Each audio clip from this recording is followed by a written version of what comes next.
Olá a todos, bem-vindos a mais uma aula do nosso 8º curso de cannabis. Hoje é nossa 10ª aula, a aula que a gente vai falar um pouquinho sobre o uso da cannabis na odontologia. Então, a gente vai receber aqui o Dr. Nivaldo na primeira parte da aula, na segunda parte a doutora Monique. Essa aula foi construída em parceria com a SBEC, então, em nome deles dois, da doutora Eliane, do Daniel e de toda a equipe, eu quero agradecer muito a colaboração e a parceria. Bom, lembrando que na quinta-feira a gente disponibilizou no canal um vídeo para a gente começar a ter uma ideia da história do trabalho final, que eu vou reforçar que é um trabalho super simples, que a gente vai receber até o final de janeiro, então não requer mistério nem prática sobre o que eu falei nessa abertura, nessa explicação sobre o trabalho final. A gente vai voltar nisso, vou disponibilizar mais para frente, acho que a semana que vem, os vídeos explicando um pouquinho sobre ideias de como fazer, a gente vai se aprofundar nisso. Vamos fazer 2 entradas ao vivo aí com a professora Eliana e com a Patrícia para falar um pouquinho mais sobre isso. E ainda uma instruçãozinha por escrito que vocês vão receber também, que também vai possibilitar que vocês façam o download, né? Então, mais para frente, não fiquem ansiosos que tudo dá certo no final. Bom, tirando isso, quero lembrar vocês que tem uns recadinhos aqui na descrição do vídeo e no e-mail, né? Sobre o curso da Unifesp, aquele curso que as professoras estão fazendo em parceria, as professoras da Unifesp, que é um curso para profissionais de saúde.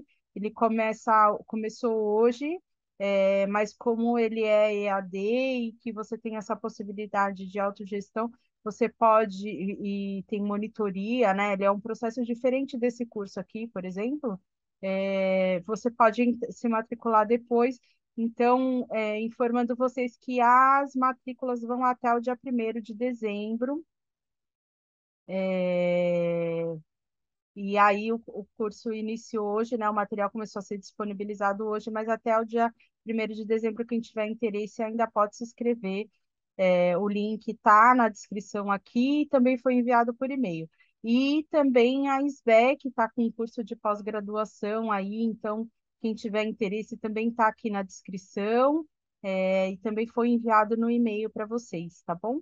Então a gente se vê a semana que vem. Um ótimo feriado para quem está assistindo ao vivo, que amanhã é feriado, e até terça que vem.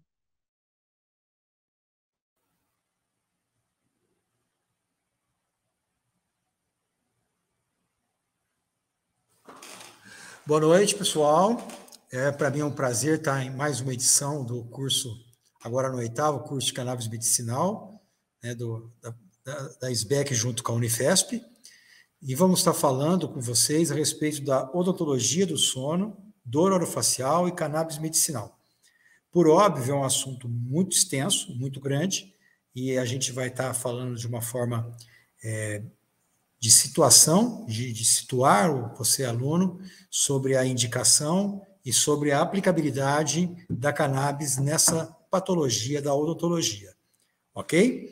Meu nome é Nivaldo Vani, eu sou cirurgião dentista, sou especialista em ortodontia e ortopedia facial, mestre especialista em dor orofacial e disfunção temporomandibular e coordenador da CT de odontologia da SBEC. Eu vou estar aqui com você falando agora com vocês a partir disso. Então, para a gente estar falando a respeito de um assunto como esse, né, de sono e dor crônica e e fitocannabinoides na odontologia, a gente teria que começar pelo entendimento da homeostasia, né? O que é a homeostase? E a homeostasia é praticamente o princípio do funcionamento do corpo humano, né? Então, a homeostasia, ela regula o organismo e mantém esse organismo em constante equilíbrio. Então, onde existe a homeostasia, não haveria espaço para se ter uma doença, né? Então, em cima dessa definição, né, que o corpo humano precisa dessa regulação do organismo para promover a saúde, a gente vai se deparar com o nosso metabolismo, né? O nosso metabolismo celular, ele acontece através de um conjunto de reações químicas, né, celulares, responsáveis pelo processo de síntese e degradação de nutrientes na célula, e constitui a base da vida, permitindo o crescimento e a reprodução das células, mantendo as suas estruturas teciduais e adequando as respostas aos seus ambientes. Então, nessa definição, né, a gente vai entender que nós temos um metabolismo que deve estar funcionando de uma forma orquestrada para que a gente tenha respostas em outros níveis corporais e promovendo a homeostasia. E quando a gente define isso, a gente precisa de criar um sistema de comunicação, onde a gente vai criar todo esse mecanismo de controle de demanda de serviço, de ordem e também de transmissão. E nós temos o nosso sistema nervoso, que é quem vai regular todo esse processo de regulação e de informação e de trânsito dessas substâncias, né? Então, no sistema nervoso, né, o seu conjunto de neurônios, eles trazem e levam essas informações do corpo ao cérebro e coordena as funções entre nervos, gânglios, centro nervoso, mantendo todo esse comando das funções vitais, né? Então, o sistema nervoso é quem vai ser o ator que vai regular todo esse funcionamento do metabolismo celular, fazendo com que a gente promova um processo de homeostasia ou não, né? Um processo de doença também, né? E a gente tem nesse funcionamento todo, né, para promover a homeostasia, nós temos aí também um outro componente importante, que é o nosso sistema neuroendócrino, que ele é regulado pelo sistema nervoso, mas que vai regular todas as nossas glândulas endócrinas, que são as responsáveis pela produção dos nossos hormônios, que faz com que a gente vá regular esse funcionamento do nosso corpo através da produção de hormônios e da sua degradação. Nesse sistema neuroendócrino, nós temos produção de hormônios e neurotransmissores, controle do metabolismo e também a promoção da homeostasia. Então, nós temos várias glândulas que vão estar soltando diversas e infinitas estruturas aí neuroquímicas, que vai estar regulando o nosso sistema metabólico, promovendo ou não a homeostasia. Então, feito esse conceito de regulação e de funcionamento, onde nós temos sistema neuroendócrino, sistema nervoso coordenando, metabolismo celular e saúde, nós vamos entrar agora, então, na questão do sono, né? Por que o sono é importante no ponto de vista da odontologia e do ponto de vista dos pacientes com dor crônica, né? Aonde que o sono entra nisso, né? Então, o sono, mais uma definição, é um estado fisiológico fundamental para processos biológicos vitais, constituindo base biológica do metabolismo do sistema nervoso central, músculos, órgãos e medula. Então, o sono, ele é reparador, ele é a base onde a gente vai conseguir descansar o nosso metabolismo e promover a limpeza desse metabolismo e fazer com que tenha essa perpetuação do nosso funcionamento vital. Dentro dessa neurobiologia do sono, nós temos que destacar, não podemos deixar de lado, o nosso sistema circadiano, que é um relógio biológico em função do nosso dia, Então, essas estruturas cerebrais, elas são reguladas, e os ritmos também, com relação desses estímulos em função do ciclo do dia. Por exemplo, no escurecer, nós temos a produção de melatonina e temos a redução do cortisol. Isso faz com que o corpo se prepare para o sono. E já na manhã, nós temos a reação inversa, a degradação da melatonina e o aumento do cortisol, fazendo com que a gente desperte para um novo dia e levante da cama e consiga trabalhar.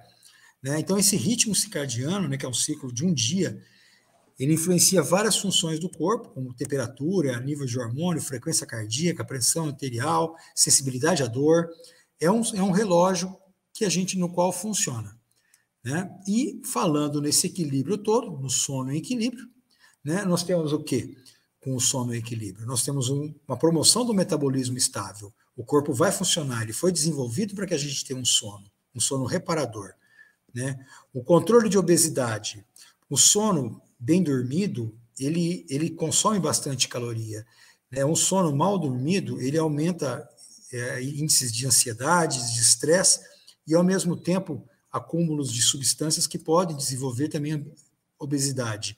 Ele promove uma melhora, né, do sistema imunológico, obviamente com essa função de reparação, melhora o nosso sistema cardíaco com esse equilíbrio hormonal, né, com o batimento cardíaco, melhora o nosso aprendizado, uma vez que nós estamos dispostos e bem equilibrados, bem dormidos, descansados, nós temos condições de aprender melhor, temos condições de ter um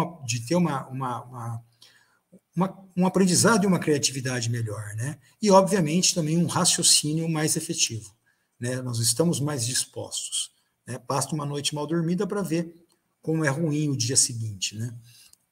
E isso tudo, né, essa promoção de saúde, né, essa função reguladora que o sono tem, obviamente que vai estar ligado diretamente com a nossa longevidade, né? Se a gente dorme bem, se a gente oxigena bem, nós vamos ser mais longevos, né?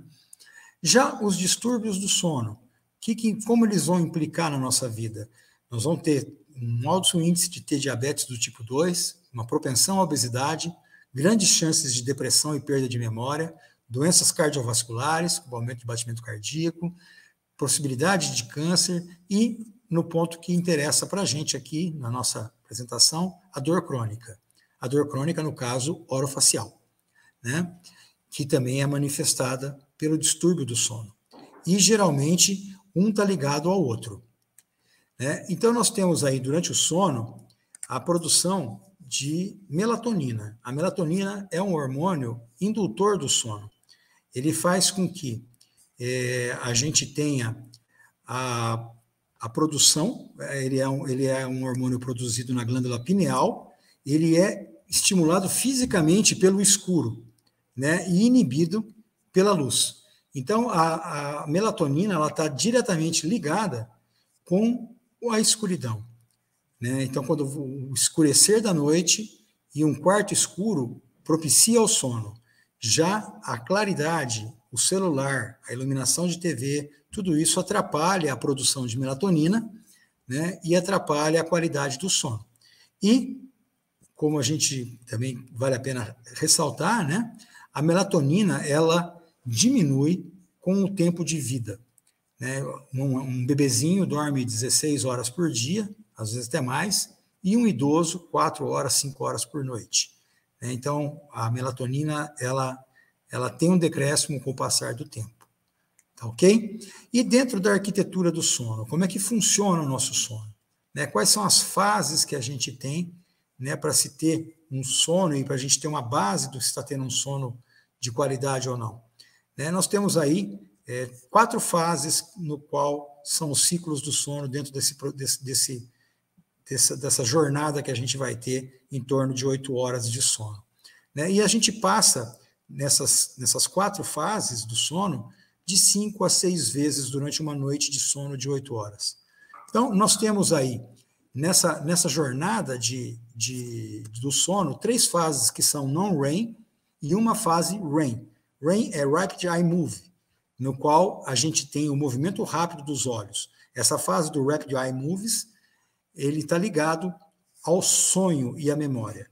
É onde a gente vai sintetizar tudo o nosso aprendizado durante o dia. Aquilo que a gente aprendeu durante o dia, as nossas experiências de vida, aquilo que a gente vai guardar para a nossa memória, para a nossa cultura, isso vai se processar nessa faixa do REM, Rapid Eye Moves. e ela vai consumir de 20% a 25% do nosso ciclo de sono, e dura em torno de 60 a 90 minutos. As outras 3 fases, elas não têm esse movimento rápido dos olhos, e elas são classificadas em fase 1 não REM, fase 2 não REM e fase 3 não REM. A primeira fase, ela é mais breve, em torno de 10 minutos, é aquele sono latente, aquele sono de vigília leve. A gente fica de 5 a 10% do sono nessa fase, né? Depois a gente já entra na fase 2 não REM, onde a gente fica de 30 a 60 minutos, e já é uma fase mais difícil de despertar. E ela corresponde talvez a 50% aí, a 60% do nosso sono, né? E a fase mais importante que interessa para a gente, que é a fase 3 não REM, né? Que ela dura em torno de 30 minutos, e é a fase do sono profundo, é onde a gente vai poder reparar o nosso dia, é o sono reparador. A gente fica de 20% a 25% do nosso sono nessa fase, e essa fase ela é muito específica para a nossa qualidade de sono e para a sequência do que a gente vai estar falando. Então, a gente vê ali no quadro abaixo, onde a gente tem ali as 5 fases do ciclo que se passou, né? Algumas que não entraram no sono 3 não REM, né? E onde a gente, obviamente, que vai ter um prejuízo de saúde com isso. Então, quando a gente também pensa em abreviar o nosso sono dormindo 4, 5 horas por noite, obviamente que a gente, ao invés de ter 5 ciclos, 6 ciclos desse numa noite, nós vamos ter 3 ciclos, às vezes, desse numa noite. Tá ok? Então, falando de novo sobre o sono 3 não REM, que é o nosso sono reparador, né? É onde a gente tem uma queda de temperatura de 2 graus aproximadamente no nosso cérebro, né? Essa queda de temperatura, geralmente é aquela hora na noite que a gente puxa o cobertor para se cobrir, que a gente sente um pouco de frio durante a noite, né? E essa fase do sono, ela permite, com essa queda de temperatura, em que seja derramado um líquido que é proporcionado pelo nosso sistema linfático, né? Aonde vai ser promovido uma limpeza do nosso córtex cerebral. Então, esse sistema linfático, com essa queda de temperatura, ele é startado, entra esse líquido no nosso córtex cerebral e limpa todas as substâncias degradadas durante o dia, promovendo uma limpeza, uma reparação, melhorando a oxigenação do cérebro, diminuindo níveis de cortisol e melhorando o nosso sono, fazendo com que a gente tenha um sono melhor, um sono reparador. Então, isso é muito importante, porque muitas vezes você tem pacientes que dormem 8 horas por dia, 10 horas por dia, acordam cansados, e muitas vezes eles não passam por essa fase do sono N3, né, do sono 3 não REM. Então, é muito importante a gente estar atento nesse detalhe, quando a gente pensa em avaliar um paciente com dor crônica, um paciente que faz parte do pacote do paciente com dor crônica orofacial, né? Todo esse quadro, muitas vezes, vem uns pacotinhos aí que a gente vai estar falando. Né? Então, dentro de alguns fatores de higiene de sono, né, o que nós poderíamos fazer, né, para que a gente melhore a nossa qualidade de sono? Obviamente, os celulares e televisão são fontes de muita luz, e a gente falou que a melatonina é uma substância produzida pelo escuro, né? É uma indução física, não é química. Então, a gente precisa do escuro para que seja produzido esse hormônio. E o celular e a televisão, todo mundo tem uma TV grande no quarto, de alta luminosidade, de alta definição, que tem muita luminosidade. E sem falar também o celular, que está sempre com a gente aí o tempo todo. Então, se você puder, à noite, tirar a tela azul do celular, ou às vezes colocar um limite de hora de acessar celular, você que tem problema de sono, né? A televisão também, tem TVs que tem um modo de controle de brilho, onde você tem uma diminuição de luminosidade. Obviamente, cafeína, ela tem que ter um horário, você não vai tomar café à noite, tem um horário de restrição e uma quantidade, se você tem problema de sono, né? A dieta, né, alimentação muito tarde da noite, você comer tarde e dormir, causa déficit de sono, causa sono ruim também. E a temperatura do ambiente, né? Isso é muito interessante. A gente que trabalha falando de dor crônica orofacial e dor muscular, né? Um quadro muito interessante é banho quente e quarto frio, né? Geralmente são componentes aí de bom para o músculo, né? E bom para o corpo. Então, a gente tem que ter uma boa temperatura para que a gente consiga dormir. Obviamente que colchão e travesseiro tem que estar confortável, ruídos, né? E se no caso de pacientes que precisam de medicação, tá com medicação bem feita, né? E com relação à medicação, a gente tem que tomar muito cuidado, porque muita gente faz uso de medicação para dormir. Grande parte dessas medicações, às vezes, são tomadas de forma autônoma, sem prescrição, e a gente tem vários medicamentos aí, como o Zolpidem, trazendo problemas muito sérios de dose dependência em pacientes que tomam dezenas de comprimidos e não dormem. Então, tenham muito cuidado, tenham um controle médico importante para esse tipo de situação. Falando aí, então, da higiene do sono, né, que nem eu falei, no final do dia a melatonina começa a ser produzida no cérebro, né? Aí depois a temperatura corporal vai cair, os níveis de cortisol também caem, os neurotransmissores começam a atuar no mecanismo de sono, liberando adenosina e GABA, que são neurotransmissores importantíssimos, principalmente na modulação de dor, né? E o paciente, o que seria a insônia, né? São pacientes que não conseguem dormir, que têm dificuldade para dormir, e geralmente acorda com um sentimento de cansaço, né?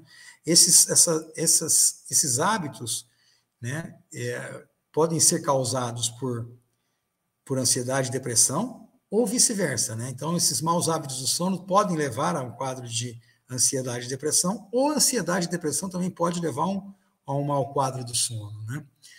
E as consequências são cansaço, irritabilidade, ansiedade, risco de depressão, dor crônica, diabetes e tudo mais, né? Então, fazendo uma higiene do sono, você pode melhorar isso com atividades do dia a dia, sem lançar mão de grandes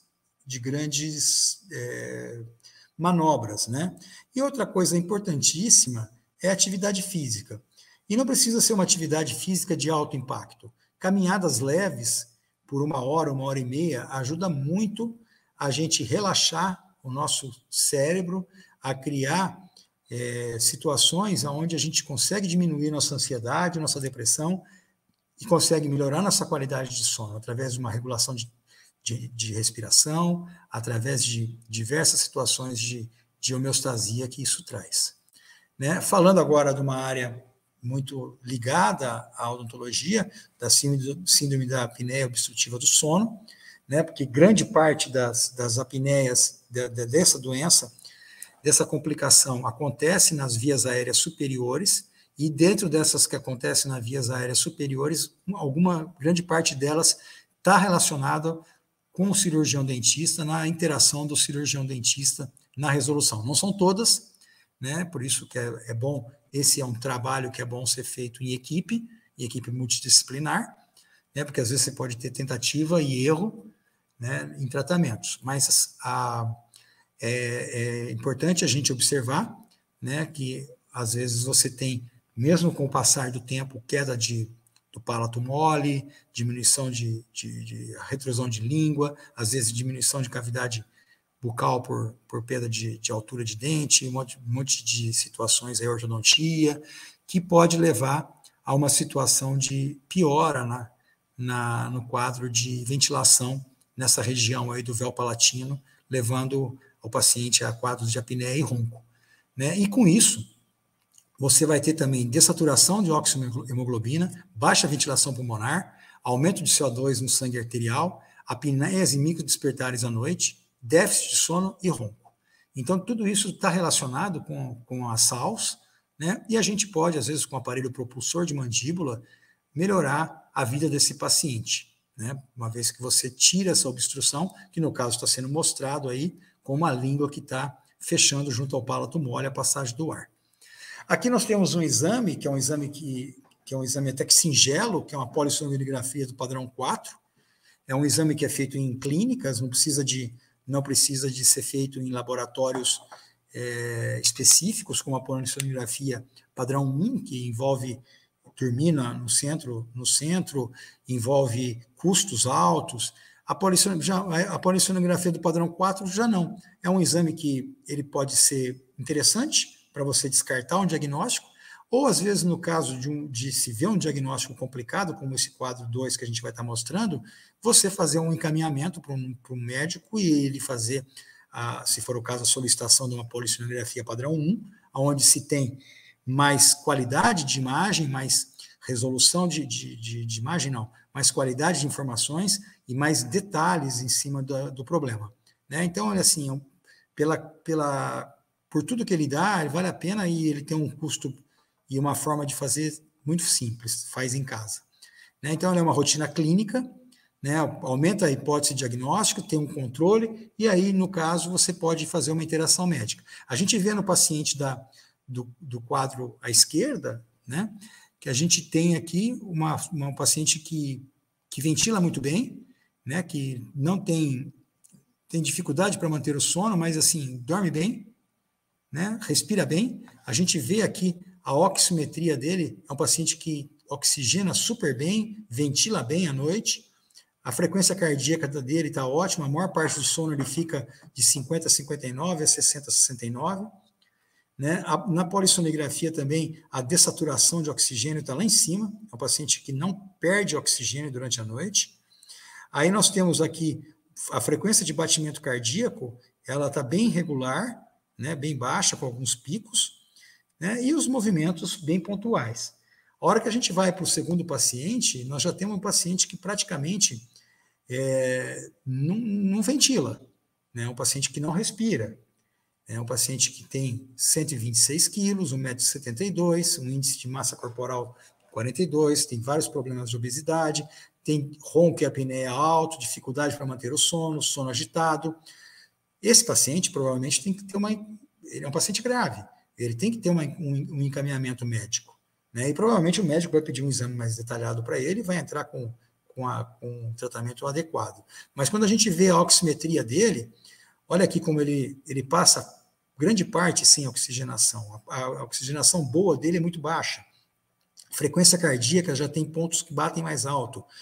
O polissono dele, olha só como desce, como a que ponto que chega de dessaturação nesses índices aqui, muito baixo, né? Muita dessaturação. Né? O paciente desse não respira, ronca, e ao mesmo tempo a frequência cardíaca totalmente descoordenado, o coração trabalhando a noite inteira. A chance de uma pessoa dessa ter uma parada cardíaca logo pela manhã, que tem um aumento de cortisol, é grande. Né? Então, é um paciente que, se você fizer um polissono 4 nele e tiver um resultado desse, obviamente que você não vai propor só um aparelho para propulsor de mandíbula. Você vai fazer o aparelho propulsor de mandíbula, se for o caso, mas você vai interagir com o médico para que seja feito um acompanhamento desse paciente. Né? E falando, então, sobre o nosso ponto, uma vez que a gente percebeu esses desníveis de qualidade de sono, vamos falar um pouco sobre dor crônica orofacial, né, que ela está relacionada com um dos quadros dos 12 diagnósticos de DTM, né, que a gente tem aí na especialidade da odontologia da disfunção temporomandibular. São 12 diagnósticos, e a gente tem a dor crônica orofacial, que é a dor miofascial, né, que ela é extremamente impactante e ela é uma patologia que, uma vez conhecida uma forma de se fazer um diagnóstico de uma forma correta, ela é bem administrável. Você tem poucos casos que você não vai conseguir, que vai ter uma refratariedade, mas em grandes casos você vai conseguir ter uma resolução, uma vez que você vai trabalhar músculo.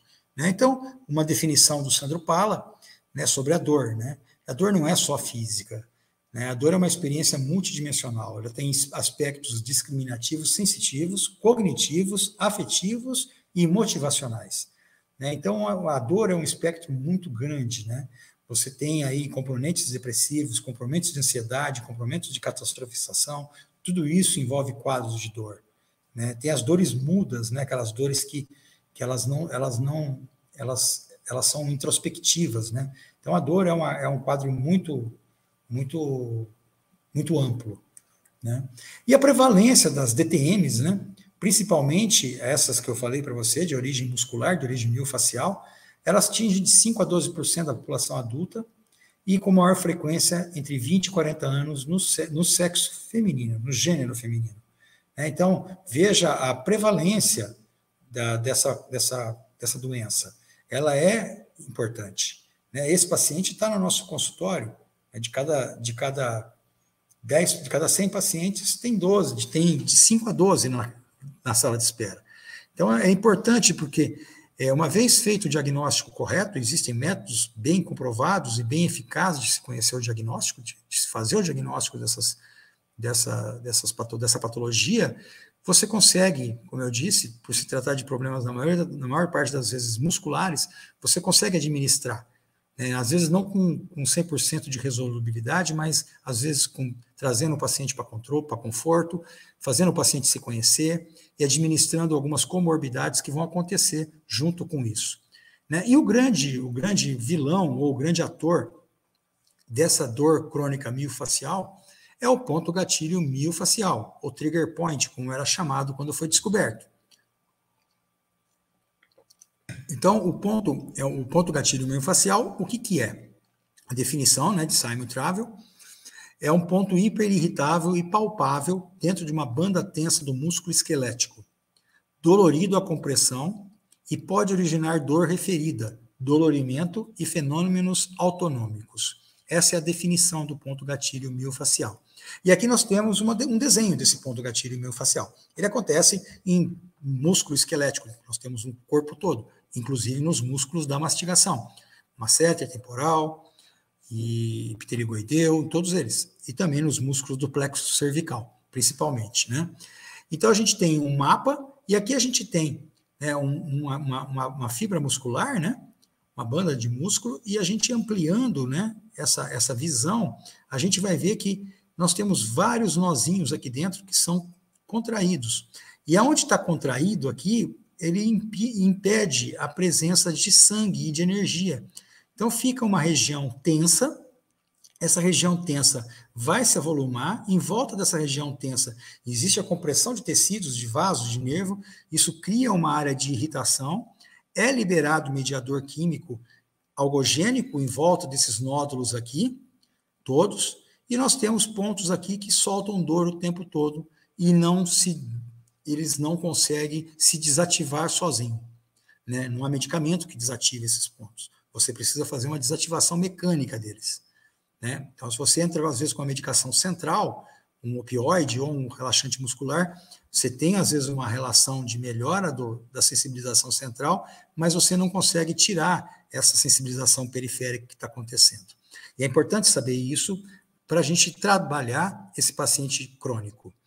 Então, dentro da síndrome da dor miofacial, voltando, ela tem alta prevalência, de 5 a 12%, músculos esqueléticos, inclusive mastigatório, possui uma dor muscular difusa, presença dos pontos gatilhos, que a gente mostrou aí, e presença de dor referida, que também faz parte do pacote da dor crônica, É uma característica da dor crônica.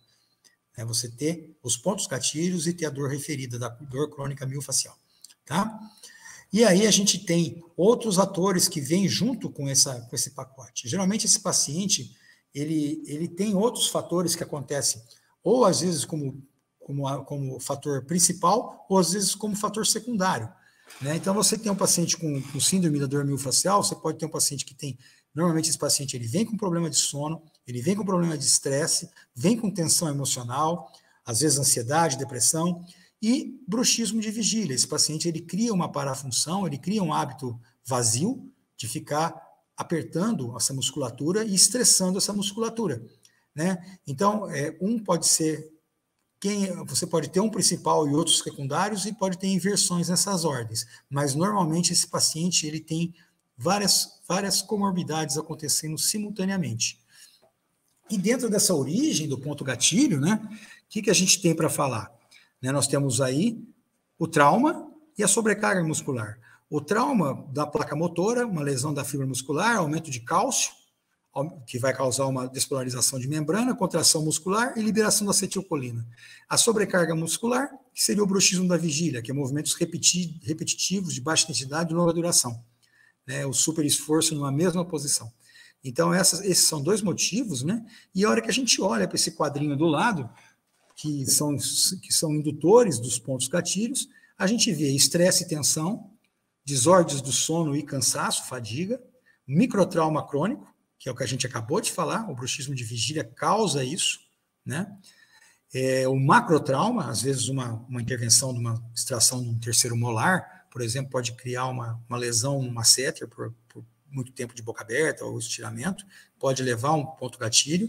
Influências sistêmicas, como desequilíbrio endócrino, deficiência nutricional, deficiência muscular, às vezes algum problema específico, influências pós-operatórias, às vezes uma contração em função de dor, alguma coisa, uma imobilidade, e influências neurológicas secundárias à compressão de raiz nervosa ou compressão do nervo periférico, uma dor neuropática. Você pode ter um pinçamento de um nervo, uma neuralgia trigeminal, uma neuropatia pós-implante, uma neuropatia pós-restauração, e essa dor que desencadeia pode também originar pontos gatilhos, que vai causar uma segunda comorbidade aí no caso. Né? E falando um pouco também do ponto gatilho miofascial, né? A gente tem um funcionamento muscular, nós temos um músculo agonista e geralmente temos um músculo antagonista. Quando a gente tem um músculo agonista em ação, a contração do músculo agonista, a gente promove o relaxamento profundo do músculo antagonista. E quando a gente tem ativação do músculo antagonista, a gente promove o relaxamento do músculo agonista. Tanto é que quando a gente vai na academia fazer treino, né, a gente vai treinar peito e costa num dia. A gente vai treinar bíceps e tríceps no mesmo dia. Porque se a gente fizer só bíceps e peito, provavelmente nós vamos sair com dor muscular. E já ao passo que você, quando trabalha o músculo agonista e o antagonista, você promove o relaxamento dessas fibras e automaticamente você tem uma melhora na formação de ácido lático e de potenciais déficits de energia que pode acontecer no pós-treino. Né? E falando então da lesão do agonista, né, um dos problemas que a gente pode ter no caso de um agonista que está comprometido com pontos gatilhos, por exemplo, e dor, é que você passa a fazer a função pelo antagonista.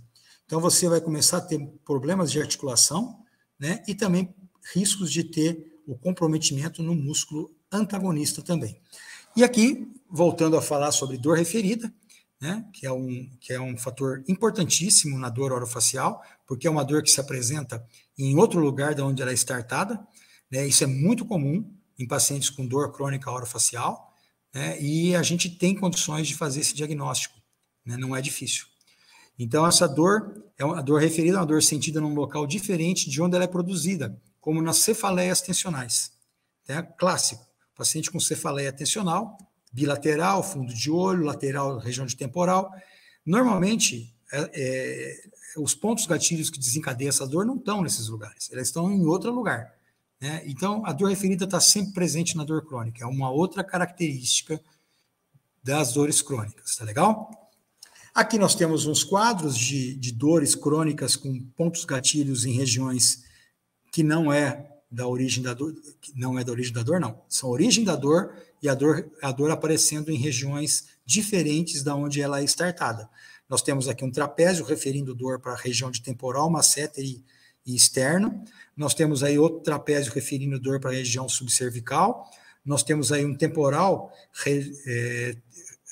referindo dor para a região occipital, região frontal e região de lábio e região maxilar, né? E a gente vai receber esse paciente você não localiza essa dor, mas você tem condições de buscar informação, tem diagnósticos hoje, tem critérios de diagnóstico, você treinando, você consegue fazer essa leitura e esse diagnóstico de forma relativamente tranquila.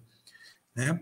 Aqui nós temos também mais imagens desse referimento de dor na região de externo, é uma região muito dolorida, se você palpar um externo, o paciente sente dor, né? É uma região que dói muito fácil, né? E geralmente ela refere dor para a região frontal, região de ouvido, região de fundo de olho, né? E aqui a gente tem também a nossa região do nosso trigêmeo. Nós, dentistas, a gente cresce na escola ouvindo falar do quinto par craniano, o nervo trigêmeo. O nervo trigêmeo, ele chama nervo trigêmeo enquanto ele está dentro dentro do crânio, na região cortical. A hora que ele passa, sai de dentro do crânio, ele se ramifica em 3, e ele passa a chamar nervo oftálmico, número 1, nervo maxilar, o número 2, e nervo mandibular, o nervo 3. E ele é responsável pela sensibilização de toda a nossa região de face e até metade da calota craniana. Então, é um nervo que tem uma abrangência muito grande, uma importância muito grande, e está muito envolvido nesse mecanismo de dor crônica. Então, para a gente trabalhar com esse paciente, nós temos que saber dessa aferência e dessa eferência do nervo trigêmeo. E lembrando que ele é um nervo misto, que ele é tanto motor quanto sensitivo. No caso, nós estamos dando atenção somente para o ramo sensitivo do trigêmeo. Aqui nós temos um mapa, um esquema de referimento de dor para dente. Muitos de nós dentistas já cansamos de receber paciente que chega com um quadro de dor aguda num dente, radiografa o dente sem restauração, faz uma radiografia sem lesão nenhuma, sem motivo nenhum, sem contato prematuro, sem nada. Por que dói esse dente? E muitas vezes faz canal, faz extração e a dor continua. Por quê? Porque essa dor ela tem um ponto de origem que não é no dente. Ela provavelmente tem um ponto de origem numa região muscular.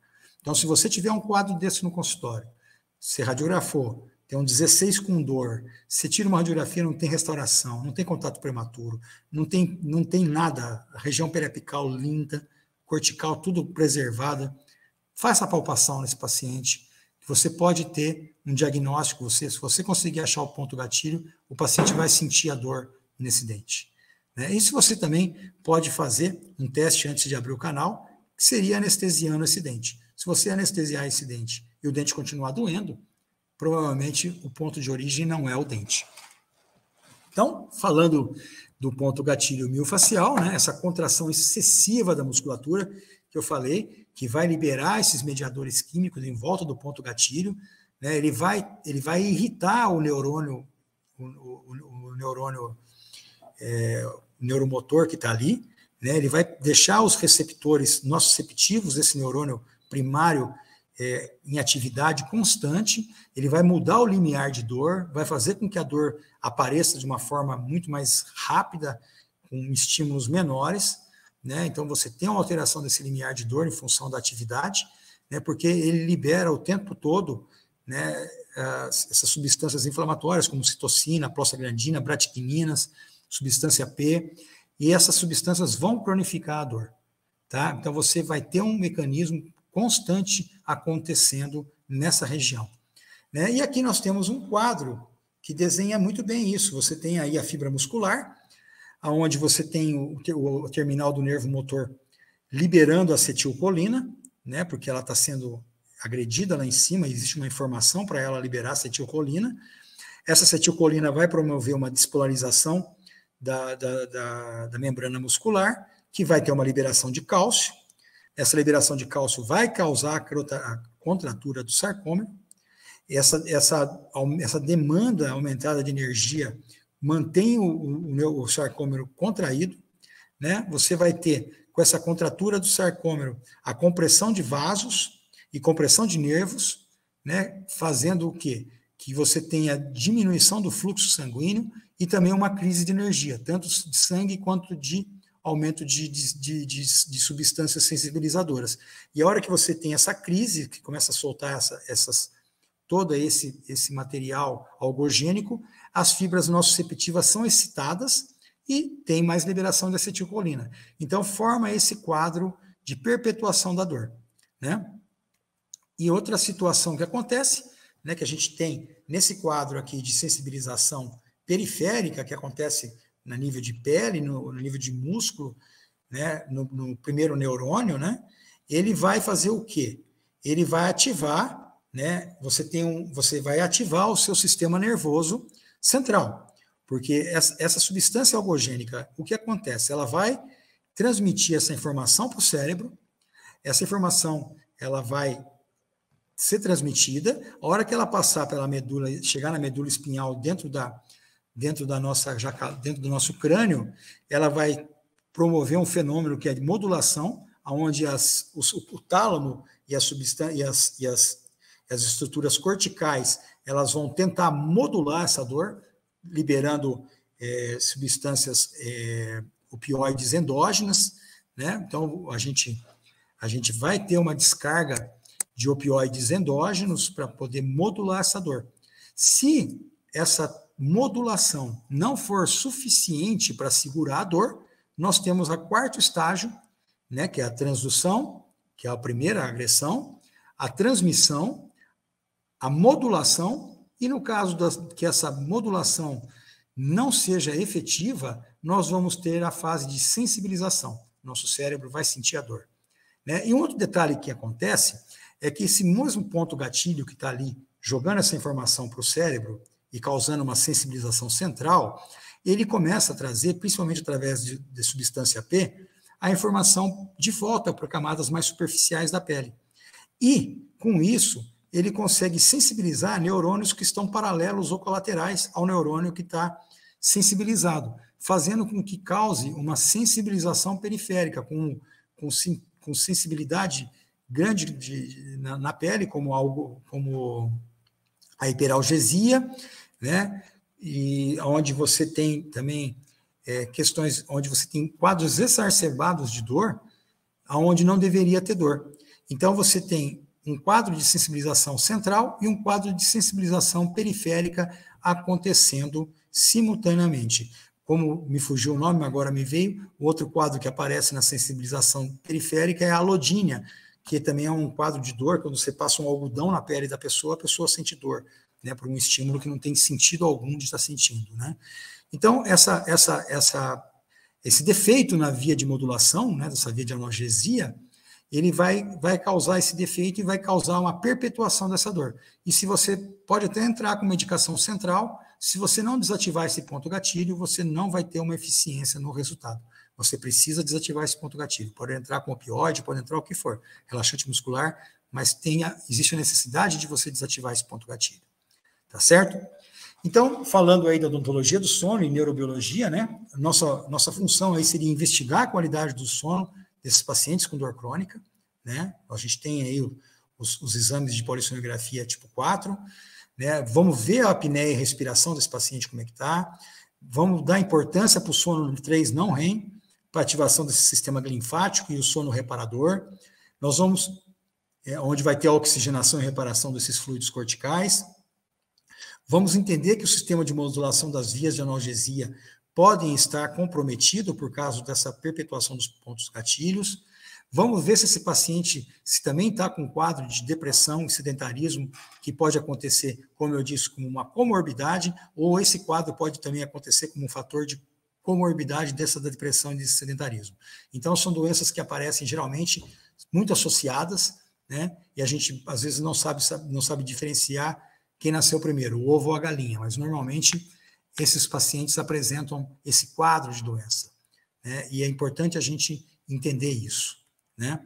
Aqui a gente está dando uma ênfase especial no paciente do sono, porque o ortodontista tem que deve se interessar especificamente para isso. A gente tem respiração bucal, bruxismo, dor crônica, ronco e apneia, que pode acontecer nesse paciente, que pode estar interferindo no tratamento desse paciente, ou pode, o cirurgião dentista, se não vê esses quadros, podem perder uma oportunidade de tratamento, né? Por exemplo, uma respiração bucal numa criança, num paciente pequeno, se não for tratada a tempo, e obviamente essa criança vai ter déficit de sono também, né? Ela vai desenvolver uma face adenoideia, aquela face com perda de região malar. Ela vai ter uma incompetência labial, a boca não fecha por causa da respiração bucal, uma postura inadequada de língua. Essa postura inadequada de língua faz com que tenha extrusão do processo maxilar e atresia de maxila, causando mordida cruzada, mordida aberta, ronco, ressecamento de mucosa gengival, gengivite, sorriso gengival,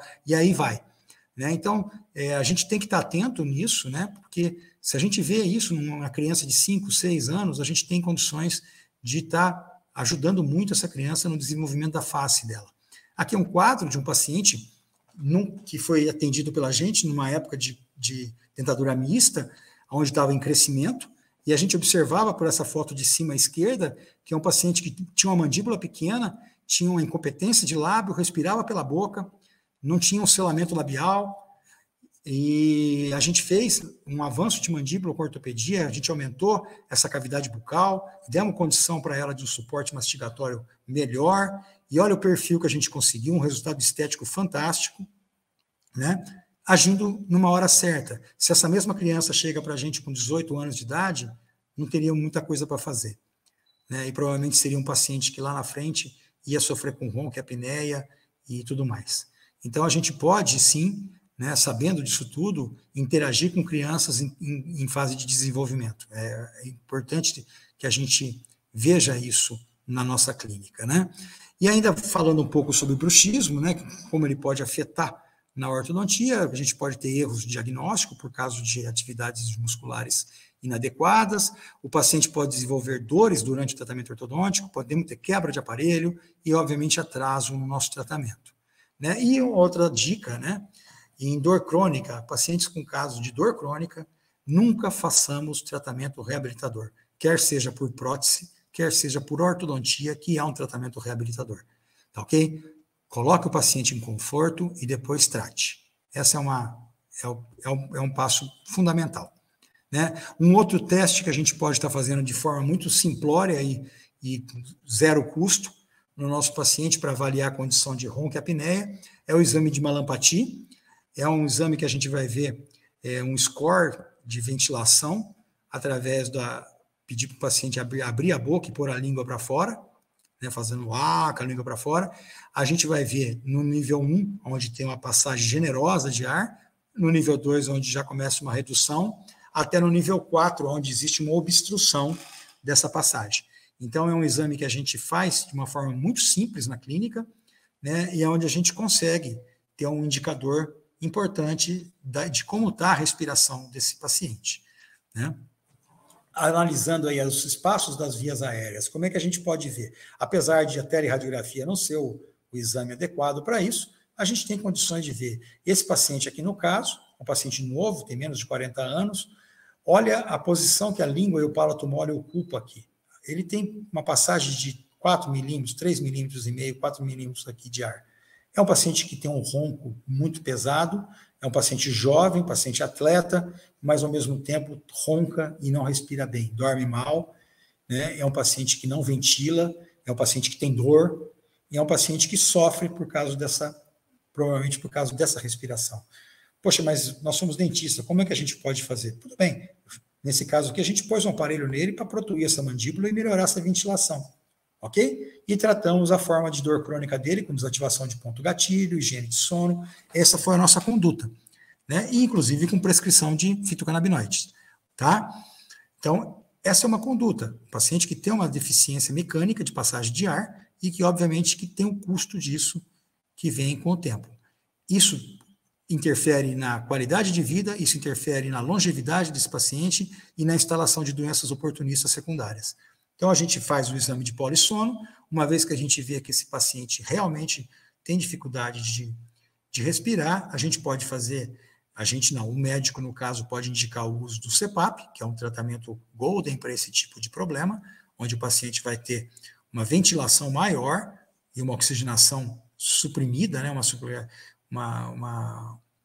uma oferta de oxigênio a mais para esse paciente com o aparelho, né? E aqui nós temos um quadro, né, onde a gente tem o paciente que chega para a gente, para a nossa atuação, onde a gente tem a passagem boa de ar, a passagem que deve acontecer no quadro da esquerda, e no quadro da direita, uma obstrução, que a língua caiu para não tem espaço para a língua na boca, e provavelmente esse palato mole, com o tempo também, com o envelhecimento, o palato mole tende a cair, né? E você coloca o palato mole com uma língua flácida e novelada para posterior, você tem um fechamento dessa região aí, não passa o ar. Então, você tem esse aparelho, é um aparelho tranquilo, é um aparelho bem conhecido, é um aparelho de fazer protração de mandíbula, você coloca um aparelho nesse paciente, esse paciente vai ficar numa situação de topo e vai melhorar a condição de liberação dessa região que está obstruída mecanicamente. Tá? Aqui nós temos uma cirurgia ortognática que foi indicada, no caso, para fazer a viabilização de passagem de ar. Repare como o paciente estava antes da cirurgia, depois do avanço de maxila e mandíbula que foi feito, como é que melhorou a passagem de ar, né? Então, você tem aí, né, uma condição muito melhor de saúde para esse paciente, não só de oclusão e de beleza, né, que isso vem junto, né, porque existe uma melhora de face, uma melhora de autoestima, mas você tem uma melhora de vida, né? Porque esse paciente vai respirar melhor, vai dormir melhor, vai oxigenar melhor, vai viver mais, né, porque as células vão ser mais ativas.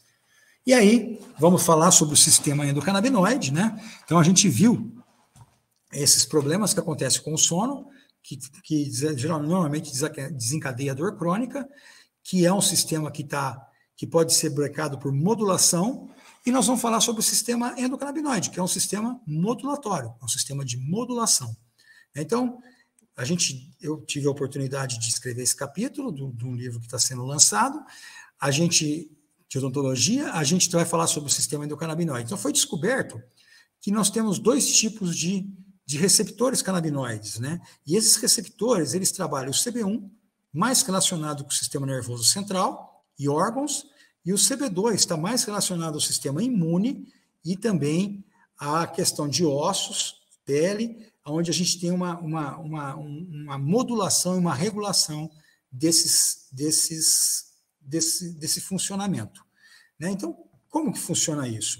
A gente tem esses receptores que estão ali, né? E o corpo nosso produz endocannabinoides, que são mediadores químicos e hormônios que são produzidos pelo próprio corpo, que interagem com esses receptores, modulando e fazendo com que haja a mediação química na fenda sináptica, né? Então, uma vez que a gente consegue essa modulação química, vai criar um ambiente homeostático, e havendo um ambiente homeostático, você não tem espaço para doença. Então, essa é a teoria, né? Então, foi observado que substâncias canabinoides presentes na planta cannabis, né, os fitocannabinoides, têm relações análogas aos canabinoides endógenos, assim como os opioides, os opioides sintéticos têm relação análoga com os nossos opioides endógenos, né? Então, a relação é mais ou menos parecida. Então, você tem os fitocannabinoides que você suplementa a relação que vai acontecer nessa fenda sináptica, fazendo com que haja a modulação nesse órgão ou nessa estrutura que está sendo investigada, né? Então, dentro dos nossos endocannabinoides, os 2 mais importantes é a anandamida e o 2-AG, né? E os principais fitocannabinoides, o THC e o CBD. E temos outros, como CBN, CBG, THCV e outros mais. Cada um tem suas características individuais, né? O THC, ele é um potente analgésico, o CBD é um potente anti-inflamatório e também ansiolítico. Nós temos o CBN, que é um bom indutor de sono, o CBG, que é um bom medicamento para ser usado na neurogênese e na osteogênese, o THCV também, que tem redução de níveis de açúcar e ao mesmo tempo também neurogênese. Então, tem características onde você pode, uma vez que você tem um quadro instalado e conhecendo as propriedades de cada um desses produtos, você interagir, né, com essa suplementação para fazer a suplementação do que seria a anandamida e do 2-AG na fenda sináptica, onde vai acontecer a modulação desse problema. Você tem aí, por exemplo, um quadro de dor, e você tem o emprego desses medicamentos, onde vai promover esse fluxo na fenda sináptica, onde vai ter liberação de mediadores químicos e onde você vai ter uma retroalimentação, fazendo com que você desencadeie, você breque o efeito do primeiro neurônio para o segundo neurônio na transmissão da dor ou na transmissão da informação onde você quer estar brecando, né? Então, esses fitoelementos ainda se somam aos terpenos e flavonoides presentes na planta, potencializando e individualizando sua ação terapêutica. Então, a gente tem na planta, durante o curso, eu tenho certeza que vocês tiveram abordagens mais profundas nesse segmento, por isso que a minha apresentação, eu não estou dando muita profundidade nisso, estou ficando mais na indicação odontológica dentro do tempo da aula que a gente tem. Então, a gente tem os terpenos, que são os óleos essenciais, os flavonoides, que são anti-inflamatórios e analgésicos potentes também, que a hora que você tem, junto com os fitocannabinoides, você vai ter uma orquestração de funcionamento, ou você pode ter isolamento de substância, ou um full espectro com todos eles que formam um efeito comitiva, onde você tem uma potencialização de atuação desses canabinoides, né, na orquestração dessa modulação. Né? Então, você tem essa interação toda, onde você vai causar uma melhora na modulação e no funcionamento do quadro, no caso da dor crônica, na déficit de sono, que a gente vai estar trabalhando. Né? Então, na odontologia, a gente tem uma indicação grande, bastante ampla, desde a antimicrobiana, que, como não é minha especialidade, eu não vou dar muita atenção, até em caso de enxertias e doenças degenerativas. No caso de doenças degenerativas, a gente trabalha com degeneração articular, mas como a gente está focando em dor, a gente vai ficar mais na parte de dor mesmo, tá bom? Então, a gente está vendo aqui, dentro das indicações dos fitocannabinoides na odontologia, talvez a grande indicação, né, a melhor indicação e a mais efetiva são nas DTMs, principalmente nas DTMs musculares, né, com origem no bruxismo de vigília, ansiedade, estresse e também déficit de sono. Você vai ter uma indicação muito boa. Mas o paciente precisa continuar fazendo uso de antidepressivo e precisa continuar fazendo uso de ansiolítico e de opioide. Às vezes precisa. Às vezes você não consegue substituir, mas você consegue afunilar. Muitas vezes você tem um paciente que faz uso de uma medicação opioide e, como eu disse, o opioide ele é um problema porque, como todo analgésico, existe uma dose de dependência dessa medicação. Às vezes você pode aumentar. Hoje, um tramal resolve a dor, daqui a 1 ano pode ser 2, daqui a 3 anos pode ser 3.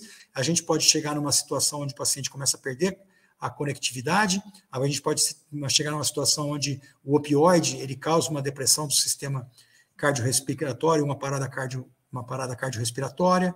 Né? Então, você entrar com um fitocannabinoide nesses pacientes é muito interessante, porque você tem uma redução da quantidade de medicação opioide, por exemplo, né? E, ao mesmo tempo, você tem uma somação no efeito dos dois. Você potencializa o efeito do fitocannabinoide em somatória com o opioide. Você usa menos dose dos dois e consegue ter um efeito de somação. Então, é muito interessante, né? Obviamente que você vai procurar mais informação, a gente vai ter como disponibilizar mais informação para você se aprofundar mais nisso. Você tem as dosagens que você tem como fazer, a gente tem as nossas mentorias também aí nos cursos que vão ser oferecidos para a gente estar ajudando nessa fase toda. Né? E a redução dessas dores crônicas orofaciais persistentes sem medicação alopática, reduzindo elas e também sem placas interoclusais. Né? Eu, particularmente, não uso placa interoclusal para esse tipo de paciente. Né? Então, eu já trato ele sem placa. Eu vou desativar esses pontos gatilhos e eu vou, às vezes, medicar. E agora, com os fitocannabinoides, eu já entro com os fitocannabinoides junto com a minha terapia clínica. Então, eu tenho tido um resultado bastante interessante, né? E, assim, a aderência do tratamento é muito legal, porque o paciente se sente bem, o bem-estar é muito grande, a melhora de sono também, os níveis de estresse caem, de ansiedade. Então, o paciente gosta, o paciente adere ao tratamento, né? E a modulação também, que a gente falando que o sistema endocannabinoide promove na dor, no paciente de dor orofacial crônica, né? Ele vai agir em função da modulação. Né? Ele vai modular a fenda sináptica para que haja uma diminuição daqueles elementos que a gente falou lá atrás, no começo, que são algogênicos, que irrita permanentemente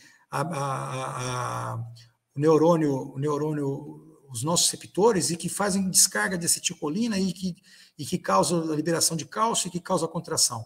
Você vai regular esse mecanismo com os fitocannabinoides. Você tem um mecanismo dentro da fenda onde você vai criar essa modulação. E uma vez que a gente entende que essa modulação está sendo acontecida na fenda sináptica e que você vai ter uma regulação, uma modulação desses pacientes com dor crônica, você começa a abrir espaço para uma outra aplicação muito interessante na odontologia, que é a harmonização orofacial, porque você modula essa dor, né? Você tem uma melhora no funcionamento do sono, melhora no funcionamento do estresse, né? Então, o que você vem com isso? Você tem um efeito antioxidativo. Lembra que a gente falou? Um sono ruim, você tem uma oxidação maior, você vai oxidar mais. Se você respira melhor e tem um sono bom, você tem um efeito antioxidativo. Você tem mais oxigênio acontecendo no seu sangue. Você melhora o seu sono, você melhora a tua regulação hormonal, você melhora o teu estresse, você melhora a sua ansiedade. Tudo isso vai bater muito em cima de um assunto que está sendo muito falado, que é o efeito anti-aging. Então, hoje, todo mundo correndo atrás de viver mais, seja por alimentação, seja por causa de nutracêuticos, seja por causa de fitocannabinoides. Então, as pessoas querem envelhecer melhor, né? E os fitocannabinoides, eles vão contribuir muito regulando essa função basal de funcionamento de sono, respiração, estresse e dor crônica orofacial. Com isso, você vai ter toda essa oxigenação, melhora de disposição e, obviamente, um anti-envelhecimento acontecendo com melhora de sobrevivência de pele, tecidos superficiais. A pele sofre muito por causa de perda muscular, né? Então você vai ter uma situação melhor de funcionamento, né? Então vamos falar aqui de um caso clínico. É uma paciente de 55 anos, ela tem uma doença importante cardíaca, né? Uma fibrilação sinoatrial congênita, ela tem uma frequência cardíaca de 130 batimentos cardíacos por minuto, ela tem déficit de sono, ansiedade, cefaleia bilateral, região de fundo de olho frontal, clássico de dor crônica, cervicalgia, clássico de dor crônica orofacial, bruxismo em vigília, faz parte do pacote, déficit de sono, ansiedade, cefaleia, cervicalgia, bruxismo em vigília, tudo isso. Geralmente esses pacientes têm todos esses quadros, né? E ela faz uso de bromazepam para diminuir a ansiedade e também a frequência cardíaca, prescrito pelo médico, prescrevido pelo médico. Faz uso do órtese dentária para futura reabilitação oral e o aumento da dimensão vertical. Esse é um ponto que eu não vou polemizar, mas como dentro da minha formação, eu penso que essa questão da órtese dentária pode ser, talvez, para desenvolver uma questão de estrutura dental que foi perdida, mas eu não pensaria nessa aumento de dimensão para tratar bruxismo em vigília. Tá legal? Esse é um assunto para uma outra conversa, mas pensando nessa filosofia, isso, no meu entendimento, dentro da escola que a gente segue, esse conceito caiu no começo dos anos 2000. Tá? Então, esse paciente ele comprou esse produto clandestino, via Paraguai, e era um CBD puro, isolado. Ela não conseguiu fazer o uso desse produto, teve rebote no sono, taquicardíaca e deixou de lado. Aí eu conversando com ela, prescrevi um óleo full espectro para ela, começou dia 16, o batimento cardíaco 133, já com o uso de 3 gotas, já começou a reduzir para 90 batimentos cardíacos por minuto, né? É um quadro só, é um caso clínico só, a gente tem uma amostra de poucos dias de acompanhamento aí de 15 dias talvez, mas o paciente já começa a relatar um bom fluxo de sono. A gente observa esses riscos amarelo aqui, onde o paciente fica 1 hora e 48 minutos acordado num sono de 8 horas, né, e uma qualidade de sono de 59 pontos. Sono leve, 3 horas e 13, sono profundo, 4 horas e 49. A gente começa a ver uma evolução, né, dessa qualidade de sono, né, até uma hora que a gente vai para 5 horas aqui, 59 pontos, a gente já percebe uma redução de micro despertares à noite, né? Aqui a gente continua vendo efeitos no sono dela, onde a gente vai ter diminuição nesses micros despertares, com aumento da quantidade de sono profundo. Lembra o sono profundo, o 3 não-REM? Obviamente que não é tudo isso o 3 não-REM, mas você já começa a ter mais estágio no 3 não-REM. Né? Então, esse paciente começou a ter uma melhora, começou a melhorar o bem-estar, começou a ter noites melhores de sono, começou a ter uma situação de vida melhor. Né? E aqui a gente tem o quadro de batimento cardíaco, né? Que já caiu para 73, 86 batimentos, no dia 18, no dia 19. A gente tem aqui um gráfico do dia 11, do dia 19, de 4 dias onde a gente percebe que o batimento cardíaco ficou bem controlado e é onde a gente percebe também que a oxigenação, a dessaturação ficou muito boa durante o sono. O paciente dormiu bem, né? Então, assim, o paciente melhorou a condição que estava de noites mal dormidas, de cansaço ao despertar, e a conclusão dessa apresentação, né, de um caso que, infelizmente, é um caso que não consegui, o paciente se sentiu melhor e eu acabei não conseguindo mais contato do paciente para conseguir, não contato, não consegui medir mais a longevidade desses resultados, mas onde a gente percebeu que num curto espaço de tempo, né, houve uma melhora importante na qualidade de sono, o paciente acorda descansado, melhora na ansiedade, reduziu a quantidade de bromazepam, não deixou, porque existe uma prescrição médica, porém, aquelas doses maciças em dias de estresse e ansiedade parou, né? Quem faz uso de ansiolítico sabe que num dia de pico, às vezes a dose é triplicada, né? Então, essa inconstância na medicação, houve uma melhora na frequência cardíaca, boa dessaturação no dormir, melhora da disposição física e mental, as cefaleias e as cervicalgias ainda persistem. Óbvio, não foi feita uma abordagem clínica nessa paciente, ela precisa de uma abordagem clínica. Lembra que a gente falou que, mesmo com uma modulação central, se a gente não tiver a desativação desses pontos gatilhos, você não vai ter um efeito completo? Óbvio, não vai. Então, esse paciente precisa vir e precisa ser trabalhado como dentro da ótica da DTM para liberar essa musculatura que tá com problema de sensibilização. Ok? Então, eu agradeço a atenção de vocês. O tempo é curto, a gente quis trazer o máximo de informação possível. Meu contato está aí, né, o meu WhatsApp, minha rede social de Instagram. Estou à disposição de vocês aí para qualquer dúvida que venha a ter com a gente. Estou à disposição para poder ajudar da melhor forma possível. Um obrigado para vocês, sucesso aí no curso e sucesso a todos. Muito obrigado, viu?